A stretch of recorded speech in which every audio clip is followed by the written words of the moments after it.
Olá pessoal, hoje vamos fazer uma análise de uma obra clássica do cinema chamada O Sétimo Selo. O diretor é um dos mais conceituados diretores também da história do cinema, o Ingmar Bergman. Então, um filme bem antigo aqui de 1956, né? E o próprio título, O Sétimo Selo, faz uma alusão aí a uma visão bíblica, né, escatológica. E é um filme que retrata uma Idade Média, uma crise, já um período de crise das instituições cristãs, né, instituições católicas da época, e tendo como cenário aí um período de peste negra e um período enfim, muitas mortes, doenças, peste negra típica da Idade Média, ao mesmo tempo questionamentos existenciais, de ordem existencial. Normalmente esse filme ele é associado por especialistas, não é uma associação que eu esteja fazendo, uma associação que geralmente os especialistas, os entendidos fazem do filme, como se ele estivesse revisitando ali a obra do Cervantes, né, o Don Quixote, justamente pela relação do protagonista e do seu assessor no filme, do Sétimo Selo, corresponderem bastante a, pelo menos, a uma visão de personalidade e de simbolicamente o que eles simbolizam, né? Em relação ao que seria a relação do Don Quixote com o Sancho Panza. Né? Na obra do Cervantes, Don Quixote e Sancho Panza travam aí uma dicotomia existencial interessantíssima, né? Também visando, orientada aí em direção ao que seria o ruir aristocrático com a ascensão de uma nova lógica mais burguesa, ou seja, a Idade Média estando às portas aí da Era Moderna. E o mesmo ocorre aqui no filme Sétimo Selo, né? Em relação a essa relação dos dois principais personagens do filme. Vamos dar uma olhada o que é falado aqui na internet sobre o filme, né? A sinopse dele, enfim. O Sétimo Selo recebeu esse nome em referência a uma passagem do livro bíblico intitulado Apocalipse, em que Deus tem 7 selos nas mãos. A abertura de cada um representa um desastre para a humanidade, sendo o último deles o fim dos tempos de forma irreversível. É um filme sueco, de 1956, do gênero drama, escrito e dirigido por Ingmar Bergman. O filme é baseado numa peça de teatro de autoria do diretor. Ele ambienta-se em um dos mais obscuros e apocalípticos períodos da Idade Média Europeia. O título é uma remissão ao livro bíblico denominado Apocalipse ou Revelação. Segundo essa escritura, na mão de Deus há um livro selado com 7 selos e a abertura de cada um desses selos implica num malefício sobre a humanidade. Mas a abertura do 7º é o que leva efetivamente ao fim dos tempos. No desenrolar do endereço, torna-se clara a preocupação do diretor em buscar no passado um período que traga à tona questões ainda presentes no mundo contemporâneo. Ao fazê-lo, Bergman reconstruiu a Idade Média sueca, não para tematizá-la em si, ainda que o trabalho de pesquisa histórica e de reconstrução da sociedade daquela época tenham sido cuidadosamente preparados, mas para principalmente expor as aflições do mundo em que vivia. De start, Bergman busca no mundo medieval o medo apocalíptico, seja o temor de que o mundo pode acabar de repente ou de que ele seja dizimado gradualmente pela peste. Né? Como eu falei, era um período de peste negra retratado no filme da Idade Média. O que acaba por expor a preocupação própria do diretor com essa mesma questão. O filme foi lançado em 1956, período em que os traumas da Segunda Guerra Mundial e da bomba atômica ainda marcavam a vida dos europeus. Daí vem essa visão um tanto quanto sombria, né, de fim dos tempos. A década de 50 e 60 encerraram um período de maior temor pela derrocada de uma guerra nuclear e que destruísse o mundo em instantes. Acrescenta-se a isso que os traumas do Holocausto e da mortandade desencadeadas na guerra não haviam sido esquecidos, mas pelo contrário, as pessoas pressentiam que tudo fora um presságio de que o homem seria o grande responsável pelo apocalipse final, né? Se não me engano aqui, esse trecho eu tirei aqui do Wikipedia, né? Em seguida ele vai aprofundar, ele vai falar que o sétimo selo tem fundamentalmente a questão do medo da morte, né? E aí ele vai contar a história, né? Basicamente a cruzada de fé de um cavaleiro que para encontrar a sua terra esbarra com a peste, que mata muitos dos personagens e em especial, talvez aí o que chame mais atenção para essa obra seja a morte personificada. A morte, ela é um personagem do filme, é até muito bem interpretada por um ator, que eu não sei o nome dele, mas ele interpreta muito bem a morte e ele, no decorrer do jogo, ele vem para pegar o protagonista, que exerce um papel que seria correspondente a um Don Quixote, né? O papel de um nobre, né? Um aristocrata, que tem dramas existenciais, filosóficos, flerta com um idealismo racionalista, né? E no momento em que ele é pego pela morte, ele desafia a morte antes de ser levado. Ele fala: jogo, peço para você jogar uma partida de xadrez comigo. Se você ganhar, você pode me levar, né? Não tem problema. Então, esse é o enredo do filme. É muito interessante que as cenas vão acontecendo, se sucedendo, mas a grande lance do filme é esse, é a questão da morte estar ali jogando xadrez com o protagonista. E esse cavaleiro, né, que é um aristocrata, tem um espírito nobre, ainda tem, exatamente como Don Quixote, né, tem aquela flerta com aquelas questões que estão muito acima do imediatismo que a realidade demanda e que são mais exercidas pelo seu braço direito, né, que é o homem mais do povo, exatamente também como acontecia com Don Quixote em relação a Sancho Panza. E por isso os especialistas gostam tanto de comparar as duas obras, né? E vamos lá, quando ele mesmo se depara com a personificação da morte, aceita como um visitante esperado, mas propõe-lhe uma negociação, numa disputa de xadrez para que possa ganhar tempo e indagar sobre o sentido da vida e, consequentemente, o sentido da morte. Dessa forma, abre-se uma pausa no caminho da morte para vermos qual é o sentido da aflição que está sendo promovida e qual o caminho possível para fugir desse destino. O jogo de xadrez aparece talvez como uma alegoria de busca do cavaleiro a um entendimento da vida através da racionalidade, que ao final do filme fica evidente que não seria possível, assim como o cavaleiro mesmo percebe, não seria possível vencer a morte.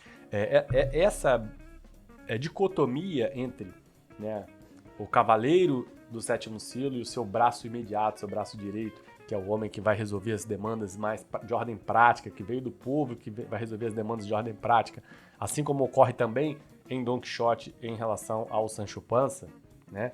Ela retrata uma dicotomia que era filosófica, né? Você tinha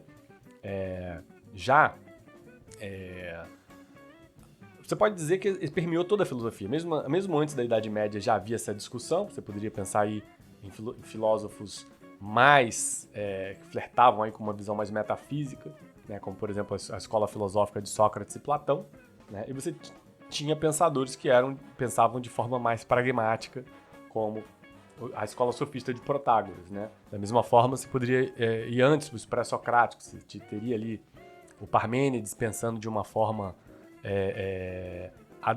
mais racionalista pura, a duvidar da experiência sensível, e o Heráclito, ao contrário, acreditando apenas na experiência sensível. Da mesma forma, vai chegar na Era Moderna, você vai ter os racionalistas, Descartes, você vai ter o Spinoza, você vai ter o Leibniz, você vai ter todos os iluministas, Condorcet, Godwin, todos eles tendo uma visão que flerta aí com um ideal, com um racionalismo puro, acreditando na possibilidade de conhecimento através da pura razão, e você vai ter, em contraposição a isso, uma visão mais pragmática, empirista, de gente como o David Hume, como o idealismo alemão, do Kant, do Hegel, enfim. Então, a todo momento na filosofia existe essa dicotomia, e ela, na Idade Média, é um ponto, diria, de transição interessante, justamente porque as instituições que haviam sido formadas naquela época eram instituições que se moldavam através de uma ortodoxia cristã, que infelizmente se mostrou não plena para satisfazer o homem na sua necessidade mais imediata material, dadas as condições históricas que se encontravam, como a questão da peste negra, né? Não que a igreja não tivesse feito sua parte, que fez grande parte fundando instituições, universidades, né? Mas a verdade é que a ciência caminhava a passos lentos, e a prova disso é que a peste negra veio e devastou muita gente. Isso criou um abalo sísmico que já havia sido criado anteriormente pela imprensa de Gutenberg. Né? Todos esses eventos históricos foram se somando e fragilizando o poder da igreja, e o homem foi querendo, digamos, aperfeiçoar a sua relação com a natureza de forma a que a natureza não se tornasse tão hostil a ele. Né?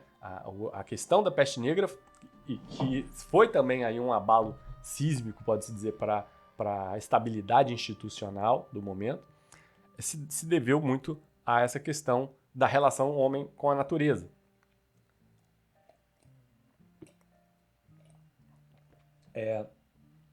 Esperava-se que o homem pudesse ter uma expectativa de vida maior e que não mergulhasse apenas em reflexões de ordem metafísica.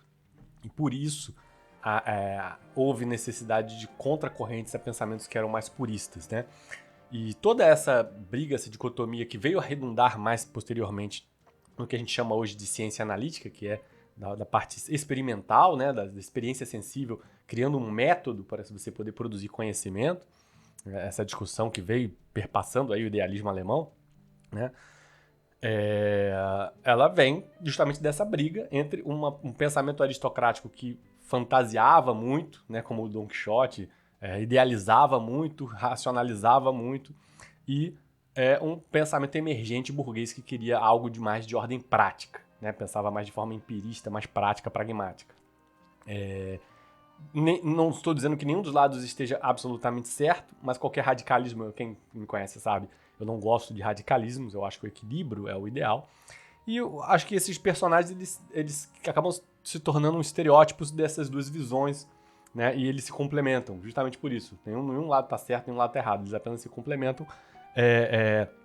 E a importância desse filme se dá muito porque revela justamente essa dicotomia que permeia praticamente toda a história da humanidade, desde os pré-socráticos até hoje, né? Essa discussão entre idealizar, o ideal, idealizar ou o que está aqui presente, o que dá para hoje, né?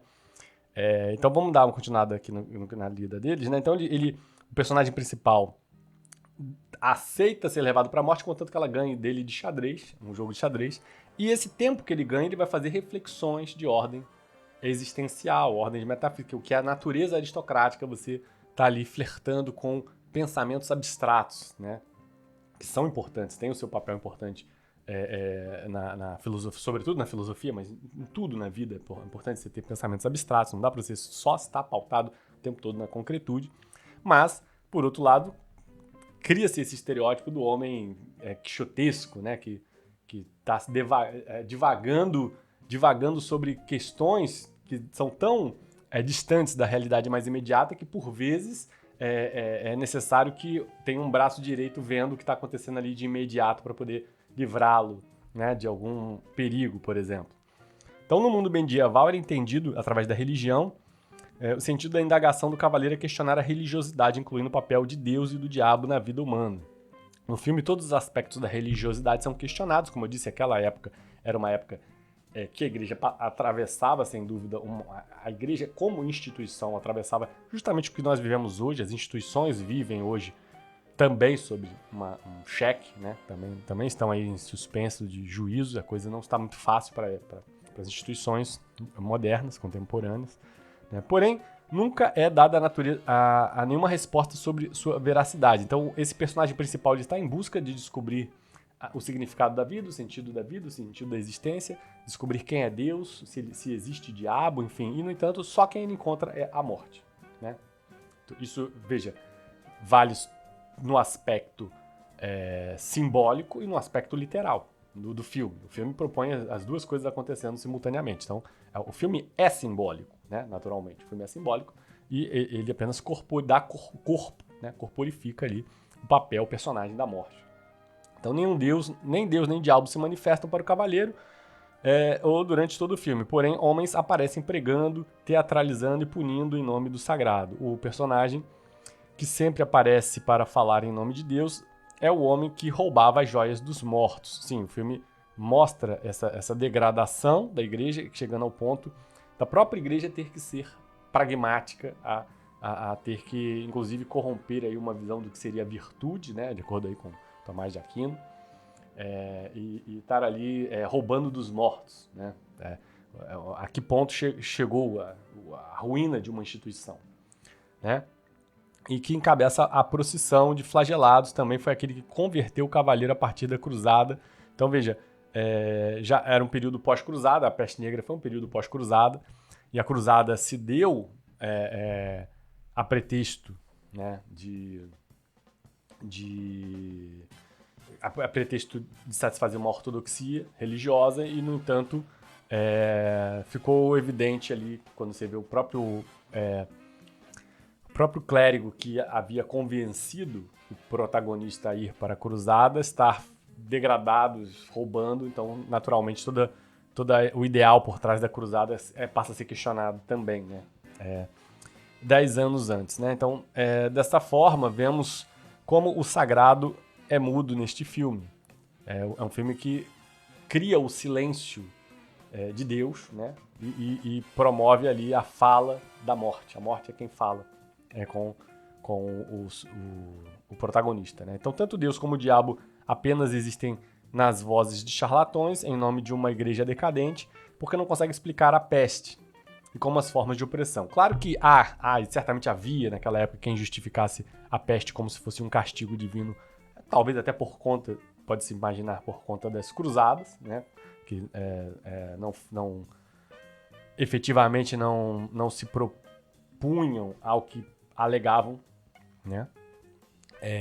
E também, curiosamente, foram as cruzadas que liberaram historicamente os caminhos até as Índias orientais e permitiram que houvesse o renascimento comercial, né, das rotas comerciais, cidades como Gênova e Veneza, graças às cruzadas, foram libertas das mãos de povoados muçulmanos e, consequentemente, se restabeleceu um renascimento comercial. E aí, a partir desse renascimento comercial, a própria aristocracia, a própria igreja, a própria aristocracia se viram ali cada vez mais decadentes, perdendo força para a nova classe emergente, que era a burguesia. Então, não deixa de ser, sim, né? As cruzadas acabaram sendo um castigo para quem as concebeu, né?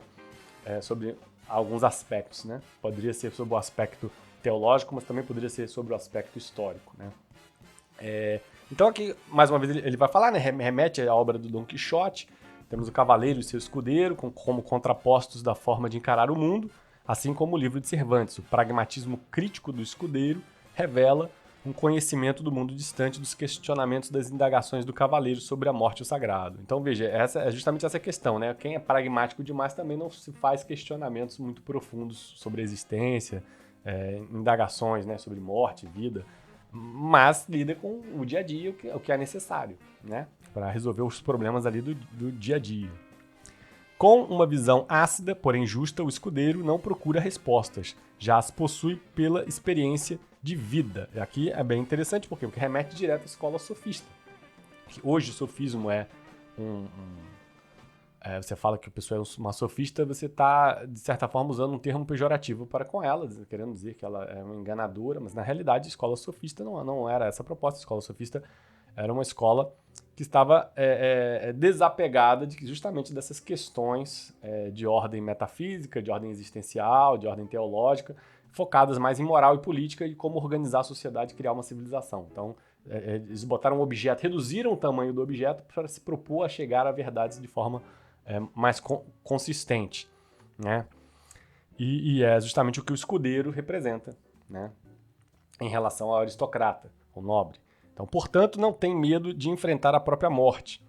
Assim como o Sancho Panza sabe transitar entre o mundo da taverna, das brigas, da morte, e o mundo quase sublimado e filosófico em que está o cavaleiro, né? Ele sabe transitar, ele não sabe permanecer no mundo filosófico, porque não é o mundo dele. Ele não sabe fazer essas indagações, ele nem se interessa por essas indagações, mas ele tem que lidar com o nobre.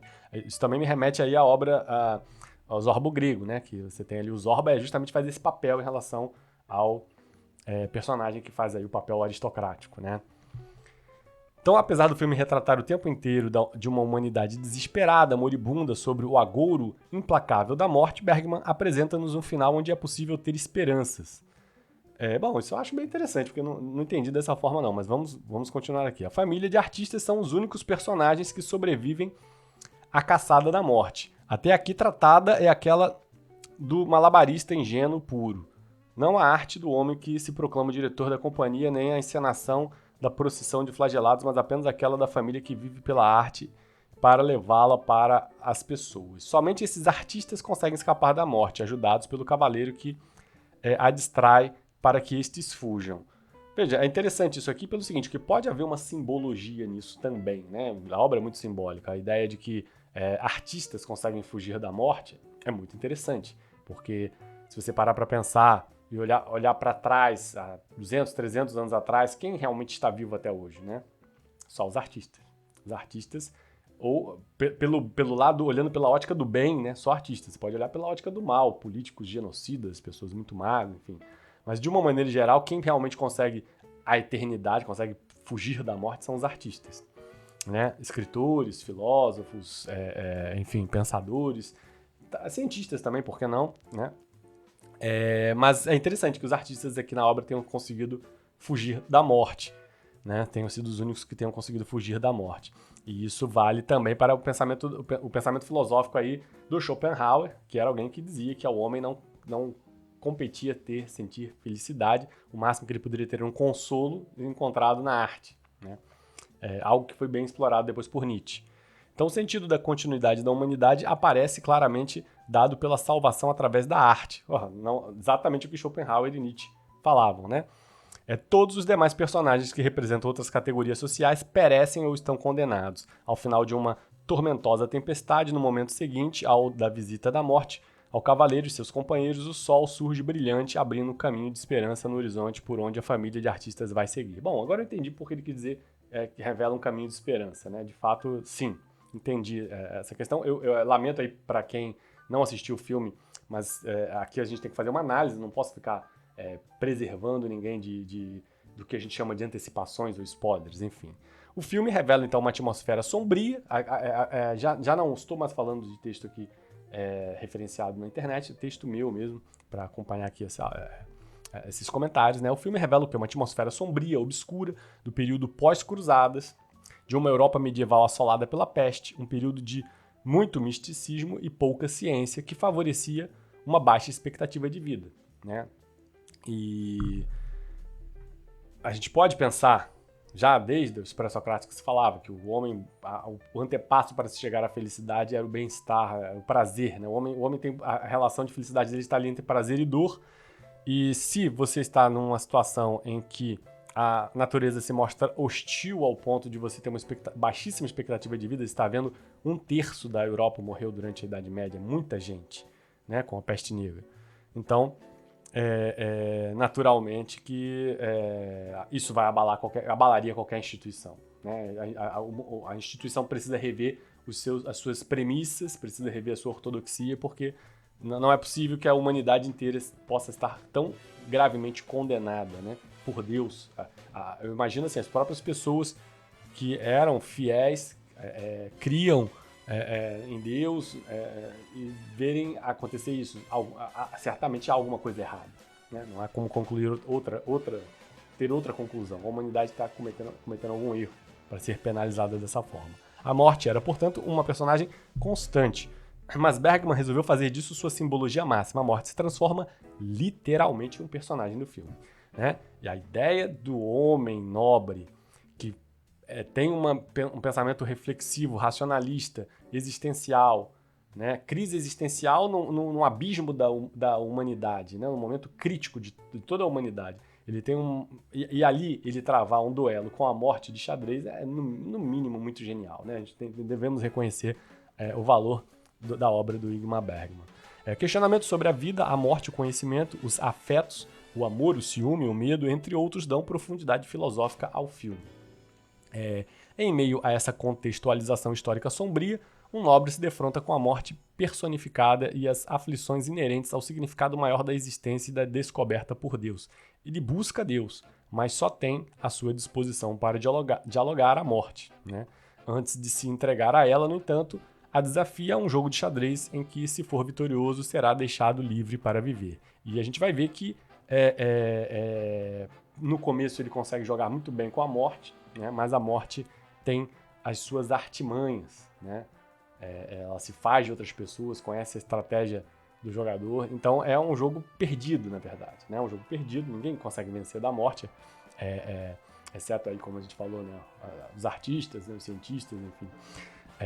E naturalmente, o personagem principal, em algum momento ou outro, vai perder, né?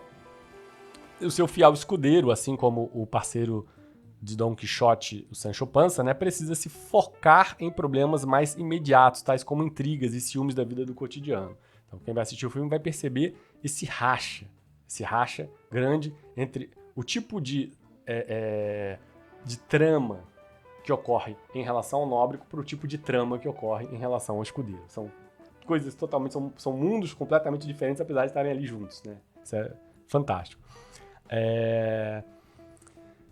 A dupla revisita os mesmos estereótipos aí da obra de Cervantes, que na realidade são síntese das aflições da transição da Idade Média para a Idade Moderna, quando os valores considerados da burguesia emergente, de cunho filosófico mais pragmático, empirista e utilitarista, ganham a cultura popular, enquanto a nobreza definhava com o idealismo e buscava questionamentos maiores. Essa dicotomia presente na Idade Média foi vivida desde a antiguidade na oposição, né, entre o que eu falei da escola filosófica e da escola socrática, né, que afirmavam, também falei já de Parmênides e Heráclito, né, desde a época divagando a respeito de abstrações maiores, focar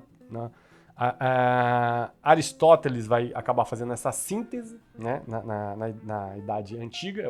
É o Aristóteles que vai dizer nem tanto nem tão pouco, né? Ele vai chegar e falar, olha, nem vamos ficar idealizando demais, nem vamos também ser só pragmático, achar que só experiência sensível, só a realidade mais imediata da política e da moral resume o conhecimento, né? Não dá, a gente tem que chegar a um equilíbrio, né? E a mesma coisa vai acontecer na Idade Moderna aí com Kant, né? Com Fichte, Schelling, Hegel, né? O idealismo alemão. A mudança de afeto segundo as circunstâncias é mostrado no caso do marido madeireiro largado pela esposa por um ator, né? Então, vamos falar sobre essa questão da mudança de afeto. Isso é muito interessante filosoficamente, né? Você tem um afeto inicial, um fato te induz um afeto, né? A gente costuma falar que, na realidade, não existem fatos tristes ou alegres. São as pessoas que interpretam dessa forma. Se você ficou triste, é porque você se deixou ficar triste. Sua cognição te levou, te induziu culturalmente a ficar triste em relação a um fato. Mas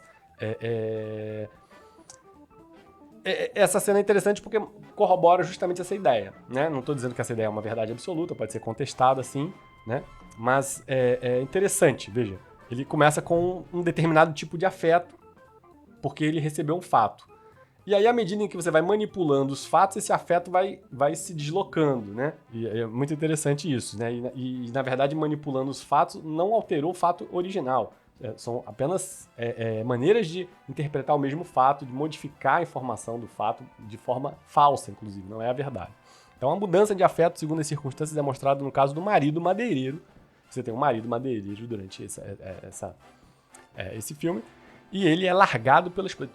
A esposa troca ele por um ator, né? E ele fica revoltado. Esse marido fica revoltado, quer lá pegar o ator, matar o ator. Tá com vontade de matar o ator porque a esposa trocou ele pelo ator. Ele inicialmente se toma de ciúme e ódio. Então esse é o afeto original dele em relação ao fato de ter perdido a esposa para esse ator. Chega ao ponto de perseguir e judiar do amigo também ator de seu algoz. Então ele tá com tanta raiva que ele não quer nem saber se quem ele pegou não é propriamente o seu alvo. É apenas um amigo. Ele quer torturar esse amigo para que diga onde está o tal ator que sumiu com a mulher dele, né? Chega ao ponto, então, de perseguir e judiar desse amigo, né? Contudo, quando finalmente está diante do rival, finalmente do seu algoz, do ator que roubou a mulher dele, né? Sua esposa disse que resolveu voltar para ele. Me arrependi. Eu quero voltar para você. Aí ele, mas voltar para mim, né? Enfim, aí ela explica, é porque o outro é falso. E que, enfim, falou malzão, muito mal, né, do ator que ela havia ficado com ele. Além de falar mal, falou que E eu percebi que eu te amo, né? Ela virou e falou pra ele, eu larguei você, mas eu percebi que na verdade eu te amo, eu sou louco, quem eu realmente sempre amei foi você, né? E que não via a hora de quê? De chegar em casa. Ele tava, detalhe, nessa cena ele estava já armado, preparado pra matar o cara, né? Aí ela fala tudo isso, que ele resolveu largar o outro, que ama ele, que descobriu que o outro é chato, enfim, deprecia o outro. E chega a pedir pro marido, veja só, que ponto. Ela chega a pedir pro marido, é isso mesmo, vai lá e mata aquele miserável, né? Mata ele. Aí o marido que antes estava totalmente armado, quando ouve isso, pô, ela tá me pedindo pra matar o cara, né? A raiva dele já começa a se dissipar dali, né? Já começa a perder um pouco a raiva, porque antes ele tinha motivo, a mulher tinha trocado ele, agora a própria mulher tá pedindo pra matar o cara. Aí ele já começa a ficar, pô, mas peraí, precisa matar o cara? Então, perspicaz, o ator entra no jogo e afirma categoricamente que deseja morrer. Aí o ator vira pra ele e fala, é isso mesmo, eu mereço morrer, que minha vida não vale mais a pena, agora que ela me largou. Aí vai dissipando mais a raiva ainda dele. Ele fala, peraí, mas eu tô praticamente fazendo um favor pro cara. Eu tô tendo que sujar minha mão de sangue do cara pra ajudar o cara que quer morrer, né? Aí, então, veja, no final eles conseguiram, através dessa farsa, porque tudo isso era uma farsa, né, mudar totalmente o afeto inicial, que era de raiva e disposição de matar esse ator, né? Então, diante de tudo isso, o marido recua e, em vez de ódio do amante, começa a desenvolver piedade, né? E o ator, então, finge se matar. Aí, no final, o ator vai lá e finge se matar. Fala, você não vai me matar, não? Então não tem problema, eu me mato. Aí ele vai lá e pá, se finge se matar.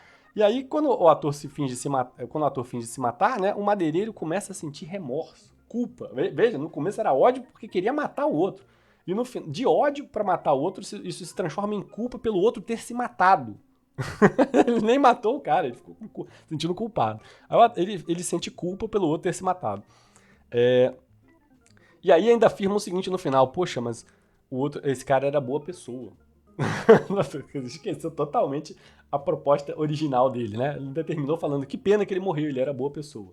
Né? Então, mas o ator enganou o marido traído, né? Mas apesar de ter enganado o marido traído, ele não enganou quem? A morte. Porque aí o ator fingiu que tinha se matado, mas para ele, longe de todo mundo, aparece a morte. A morte diz, amigo, você se fingiu de se matar para eles, mas comigo não, comigo você vai morrer de verdade, né? E justamente é o que acontece com ele. Então o ator enganou o marido traído, mas não a morte, que ironicamente chegou até ele pouco tempo depois dele se fingir de morto. Né? Agora vamos falar, para não me estender muito a respeito dos comentários desse filme interessantíssimo, né? A filosofia na época da Peste Negra. A Peste Negra que perdurou de 1347 a 1351. Né? A igreja sofria uma profunda crise, claro, você imagina, né? Tá todo mundo... Aconteceria até nos dias de hoje, se tivesse todo mundo morrendo, a gente começaria a questionar a ciência. Porra, que merda de ciência é essa que não ajuda a gente, tá todo mundo morrendo, né? Alguma coisa tem que ser modificada, a gente tem que melhorar, evoluir, né? É da natureza humana querer evoluir, naturalmente, querer melhorar, querer ter uma base sustentacional de bem-estar. É para a gente poder, a partir dali, buscar a felicidade, né? Isso é totalmente natural. Mas naquela época a coisa estava feia, né? Peste Negra de 1347 a 1351, uma profunda crise institucional, e aí, veja, não à toa, você vai ter ali o Guilherme de Ockham, né, iniciando um processo aí de separação da teologia com a filosofia, né? Fazendo o fideísmo, né, separado da filosofia, ou seja, ele estava começando a propor a separação de igreja em relação ao Estado. Ele, inclusive, apoiava abertamente o imperador, né? E condenava o papado por qualquer intervenção civil, né? Ele questionava o Constantino em relação a ter passado poderes civis de ordem civil para a igreja, né? Então, criou a filosofia nominalista, que negou os universais. Então, o Ockham abriu uma espécie de caixa de Pandora da modernidade, né? Várias coisas boas e coisas ruins saíram dali, né? Teve coisas boas também, devemos reconhecer. Um dia eu vou tratar aqui mais especificamente sobre isso. E aí, assim, ele apoiava, então, o afastamento da igreja dos assuntos políticos. O Ockham indica as competências em regime de uso que poderiam, dentro desses pressupostos, ser conferidas ao Papa. Entre elas encontram-se todas as que se referem ao governo espiritual, no fórum externo, mas não as competências em matéria estritamente temporal. Né? O Ockham falava das duas espadas, a temporal e a espiritual. E exatamente, como a Donatio, ele teria sido uma concessão de Constantino, movido pela sua devoção e fidelidade ao Papa Silvestre. Os infiéis ainda poderiam ter um verdadeiro império ou poder temporal. Desse movimento vão decorrer a reforma protestante, né? Mais adiante, para complicar ainda mais a instituição católica, né? E o racionalismo metodológico. Veja, de Ockham você vai ter aí abertura para a produção do Descartes, né? A filosofia cartesiana, que vai ser aí um primeiro passo forte dado em direção ao que nós hoje chamamos de pensamento moderno, que vai redundar na ciência analítica, né? No método experimental. Então, veja como a humanidade vai evoluindo aos poucos, a passos de formiga, indo em direções, mudando suas circunstâncias. Nem sempre eu falo evolução no sentido de melhor em um aspecto, pior em outro, fica estagnado em outro, enfim. Mas a questão é que, sem dúvida, aquele período foi um momento terrível para as instituições, né? De profunda instabilidade, e o filme relata isso. O Sétimo Selo dá uma visão escatológica bíblica, apocalíptica. Eu, particularmente, tenho uma visão... eu tenho muito pouco conhecimento de teologia cristã, tá? Deveria dedicar mais tempo a isso, mas a minha visão, ainda sem a leitura devida, e eu grifo isso, né? É de que a revelação ela não deveria ser interpretada como uma revelação coletiva, né? A humanidade inteira ter o apocalipse. Eu imagino que não seja a melhor interpretação. Eu penso que o apocalipse é de cada pessoa, a revelação é dada a cada pessoa, né? Assim como o juízo final é dado a cada pessoa. Claro que é um devaneio meu, da minha parte, comentar sem ter me aprofundado nesse assunto, mas de qualquer forma, a gente sabe que a interpretação dominante não é essa. A interpretação dominante é de que o Apocalipse é um evento bíblico previsto que vai acontecer e que, naturalmente, eu imagino quantas pessoas naquela época não pensaram que a peste negra fosse esse o momento, né? O sétimo selo sendo aberto, né, para toda a humanidade. Então, naturalmente, ali acabou se vendo que não, né? E na época do Ingmar Bergman, após como foi narrado, né, a questão do final da Segunda Guerra e início do conflito nuclear, né, do atrito entre duas superpotências da Guerra Fria, naturalmente esse tema acaba sendo retomado, né? Sendo retomado. Mais uma vez a gente fica pensando se não estamos aí, né, no fim dos tempos, né? Então, um filme vale a pena ser visto, é isso. Gente, espero que você tenha gostado aí dessa análise. Até a próxima, um abração. Esse é um canal de estudos e reflexões. Os estudos estão sendo publicados às terças e quintas às 8 da manhã, as reflexões aos sábados às 14 horas. Se você gosta do nosso conteúdo, se inscreva, curta, compartilhe e, sobretudo, nos agracie com o seu comentário. Caso ache que o conteúdo mereça receber um apoio, o endereço do nosso Pix está disponibilizado no campo de descrição dos vídeos. A propósito, convidamos você a participar do grupo de amigos. Você não precisa ficar solitário nesse caminho de estudos. Juntos, podemos trocar ideias, influências, livros, dicas e até um bate-papo informal. Um ajudando o outro e todos cresceremos muito mais rápido. Você vai gostar muito de participar. Além disso, recomendamos que você aprecie nossas playlists com nossos vídeos separados por tema, formato e autores, de forma a tornar o seu estudo ainda mais didático. Por fim, indicamos nosso blog, amplomagazine.blogspot.com. Nele, você acompanha os ensaios que escrevemos sobre os mais variados temas e que fundamentam muitos dos nossos vídeos aqui do canal. Esperamos que goste do conteúdo. Obrigado por chegar até o final do vídeo. Até a próxima!